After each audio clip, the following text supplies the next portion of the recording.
Buses crammed with passengers not stopping by on some routes. This is not a scene from India, but a usual scenario over the past few months in Ontario, Canada, which houses the largest number of international students here in this country. No or extremely low wage labor, sky high rents, basements shared by groups of new student immigrants, overburdened bus routes, and young, fresh out of school Indian students depending on food banks for some groceries a day has come to describe the recent living conditions for international students, 40% of whom are Indians in this North American country.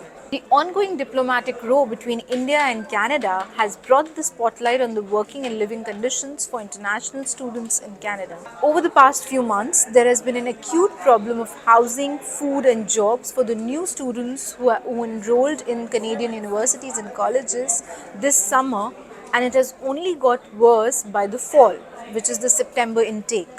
Students blame colleges for expanding classes without having any accommodation facilities for international students, as well as unscrupulous agents in India who have been selling a false dream to young students who just prepare to leave for Canada right after they complete school in India. Also, the Justin Trudeau government has been facing flack at allowing educational institutions to issue study permits to as many students without having enough infrastructure to support them. But beyond the housing, food, and job crisis in Canadian cities, the struggle to survive for foreign students or those transitioning to work permits is much deeper than what is told. Anxiety, stress, and depression have become a new norm for them over the past few years, especially post pandemic.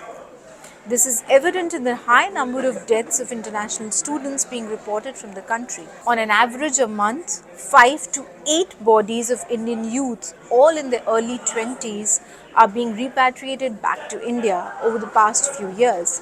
The high number of deaths has been flagged by the two major funeral homes in Ontario, who, in coordination with the Indian Consulate General, send the bodies back to their families. According to them, some of these are suicides, while the others are accidents, killings, accidental drug overdoses, and cases of drowning, among others. But the numbers refuse to dip. It's heart wrenching, say funeral home owners, to see young people in their 20s dying at this rate in a country where they came to study and perhaps earn a living. While the Canadian government hasn't paid any heed to the growing numbers despite their raising concerns with it. Thank you for watching the video. Do log on to news18.com to read the full two-part series.